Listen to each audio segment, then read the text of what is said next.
अस्सलाम वालेकुम everyone. I hope all of you are doing well. So इस lecture के अंदर हम लोग डिस्कस करेंगे इनिशियल प्रॉब्लम्स ऑफ पाकिस्तान, और इसके अंदर हम लोग इनकी जो प्रॉब्लम्स हैं उसके जो ऑब्जेक्टिव्स थे, ठीक है, और कैसे इन प्रॉब्लम्स को काबू पाया पाकिस्तान ने being an newly emerge state, उसको डिस्कस करेंगे। So let's start from this discussion. So initial problems of Pakistan के हम डिस्कस करते हैं that Pakistan emerged as an independent state on August 14 1947 after the partition of British India. ठीक है जी, पाकिस्तान 14 अगस्त 1947 को मारूज़ वजूद में आता है आफ्टर जब पार्टीशन हो जाती है ब्रिटिश इंडिया की। सो एक न्यूली इमर्ज स्टेट जो है उसके अंदर मिलियंस ऑफ एस्पायरेशन होती है लोगों की एज अ मुस्लिम, के भाई हम अपनी अपनी कौन कौन सी जो चैलेंजेस हैं और जो कौन कौन सी जो फुलफिल करना चाहते हैं, हम अपनी डिमांड्स वो फुलफिल करेंगे। It also bought significant challenges, बहुत सारे जो प्रॉब्लम्स थे, चैलेंजेस भी अपने साथ लेकर आई। The country faced numerous initial problems ranging from political instability and economic struggle to refugees crisis and security concern. These early difficulties shaped Pakistan's future and influenced its policies of decades. ठीक है, decades के लिए उन्होंने बहुत सारी जो पाकिस्तान ने difficulties face की, उन्होंने अपनी नई पॉलिसीज़ बनाई 10-10 सालों के लिए, ठीक है, ताकि पाकिस्तान जो है वो किस तरह से इसको कॉप करेगा। सो जो पहला क्राइसिस पाकिस्तान को फेस करना पड़ा as a newly emerge state, वो था refugees crisis and humanitarian issues. One of the biggest problem for Pakistan faced at that time of its independence was the massive influx of refugees. At the same time, millions of Hindus and Sikhs moved in the opposite direction. The new government struggled to provide food, shelter, and medical assistance to the refugees as Pakistan lacked the necessary infrastructure to handle such a crisis. तो basically जो new government थी, बहुत सारे जो मुसलमान जो थे वो क्राइसिस इस तरह से आया कि भाई बहुत सारे महाजिर जो थे वो इस तरफ आ गए और हिंदूज़ और सिख जो थे वो एक साइड पर हो गए। और क्राइसिस इस तरह से आया कि पाकिस्तान के पास प्रॉपर इंफ्रास्ट्रक्चर नहीं था कि लोगों को खाना प्रोवाइड कर सके, शेल्टर प्रोवाइड कर सके। तो पाकिस्तान ने बाकियों से मदद जो थी वो मांगनी शुरू कर दी।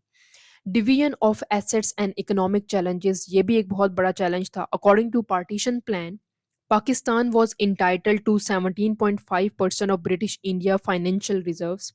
Additionally, Pakistan lacked industries, bank and financial institution, making it difficult to establish a stable economy. ठीक है, कि पाकिस्तान के पास प्रॉपर इंडस्ट्रीज या बैंक्स वगैरह नहीं थे, जिसकी वजह से पाकिस्तान को बहुत मुश्किल हुई एक स्टेबल इकोनॉमी बनाने में। Lack of administrative structure, without an establish administrative system, most of experienced bureaucrat and official remained in India, leaving Pakistan with the shortage of train personals. ठीक है जी, तो क्योंकि पाकिस्तान के पास इतने ज़्यादा ट्रेन पर्सनल्स नहीं थे और मोस्टली जो थे वो इंडिया में जो थे वो रह गए। Even basic facilities such as furniture, stationery, and buildings were in short supply. This lack of infrastructure made governance difficult in the early years. ठीक है, जब इंफ्रास्ट्रक्चर ही नहीं होगा तो प्रॉपर जो है वो गवर्नेंस जो थी उसको चैलेंजेस जो हैं फेस करने पड़ेंगे। Political instability and leadership crisis, ये भी एक इशू था। पाकिस्तान ने अपनी अर्ली ईयर में पॉलिटिकल इंस्टेबिलिटी देखी। The sudden death of founder Quaid-e-Azam Muhammad Ali Jinnah in 1948 left the country without strong leadership. ठीक है जी, और उनके जो सक्सेसर थे लियाकत अली खान, उन्होंने भी बहुत सारे चैलेंजेस देखे। उन्होंने ड्राफ्टिंग की, कॉन्स्टिट्यूशन की और मैनेज किए इंटरनल कॉन्फ्लिक्ट्स को भी। लेकिन the absence of clear political structure जो था वो लीड करता है towards frequent changes in government and delayed the development of democratic institution. और डेमोक्रेटिक इंस्टीट्यूशन प्रॉपर से बिल्डअप नहीं हो सके, जिसकी वजह से क्योंकि लीडरशिप नहीं थी। कायद आज़म की डेथ के बाद लियाकत अली खान आ गए, उन्होंने इंटरनल जो इश्यूज़ थे उनको सॉल्व करने की बहुत कोशिश की और उसके बाद उनकी भी डेथ हो जाती है, जिसकी वजह से प्रॉपर एक डेमोक्रेटिक इंस्टीट्यूशन नहीं बन सके। Language and controversies and cultural issues, Pakistan was linguistically diverse country with multi ethnic groups. ठीक है जी, the decision to make Urdu the national language created tension, particularly in East Pakistan, now Bangladesh, where Bengali was spoken by the majority. ठीक है, तो जिसकी वजह से issues जो थे वो स्टार्ट होने शुरू हो गए। सो अगर हम इनकी कंक्लूजन के बारे में डिस्कस करें तो despite being the initial challenges, Pakistan manage to survive and gradually build its institution.